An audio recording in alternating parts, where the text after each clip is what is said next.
Magandang araw sa inyo aking mga follower at sa mga baguhan pa lang dito, welcome po dito sa History Haven. Pag-uusapan natin ngayon ang misteryo ng dark matter at ng dark energy. Ano nga ba ang dark matter? Ang dark matter sa astronomiya, litson at materyang madilim ay isang hipotetikong anyo ng materya na mukhang hindi nakikipag-interaksyon sa liwanag o sa kampong elektromagnetiko, electromagnetic field. Ipinapahiwatig ang dark matter sa pamamagitan ng mga epekto ng grabidad na hindi mapaliwanag ng pangkalahatang relatibidad maliban kung may presensya ng mas maraming materya kaysa sa maaring makita. Nangyayari ang mga ganoong epekto sa konteksto ng pagbuo at ebolusyon ng mga galaksiya, paglelente ng grabitasyon, ang kasalukuyang kayarian ng namamasid na universo. Posisyon ng masa sa mga banggaang galaktiko, ang mosyon ng mga galaksiya sa loob ng mga kumpol ng galaksiya at mga anisotropiya ng kosmikong microwave background. Ngunit ano nga ba ang grabidad at relatibidad? Ano ang mga ito? Ang grabidad o mas kilala sa tawag na ang balani ay isang natural na phenomenon kung saan ang mga pisikal na katawan, bodies, ay nabibighani o naaakit sa isang puwersang proporsyonal sa mga bugat nito. Ang grabitasyon ay pinakapamilyar na ahente na nagbibigay ng timbang sa mga bagay na may bugat at nagsasanhi sa mga ito na bumagsak sa lupa kapat ito ay nahulog. Ito ay nagsasanhi sa mga nakakalat na mga bagay para magtipon at kaya ay nagpapaliwanag ng pag-iral, pagkakabuo at hugis ng mga bagay sa kalawakan, kabilang ang mga planeta gaya ng mundo, mga bituin gaya ng araw at iba pang mga katawang makroskopiko na makikita sa sansinukob. Ngunit ang relatibidad na mas kilala sa tawag na teorya ng pangkalahatang relatibidad.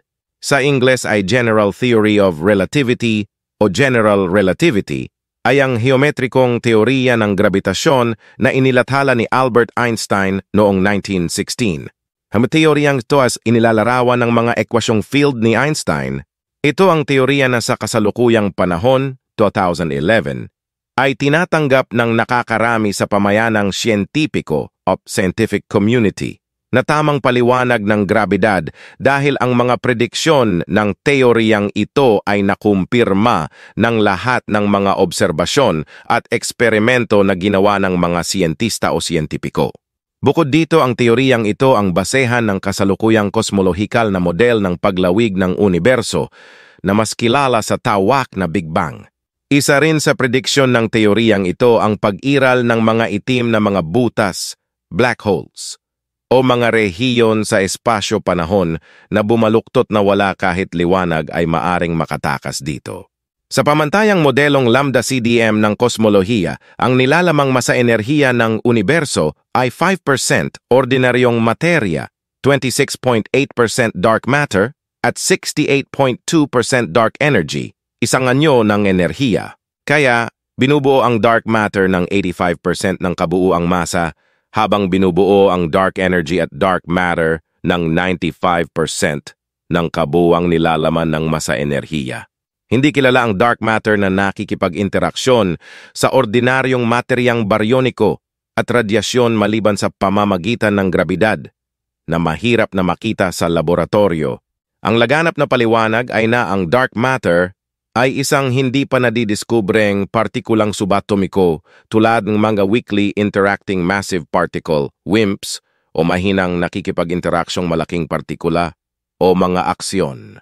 Ang ibang pangunahing posibilidad ay ang dark matter ay binubuo ng primordial na mga black hole. Inuuri ang dark matter bilang malamig, mainit-init o mainit ayon sa belosidad nito. Mas tumpak ang malayang pagganod ng haba nito.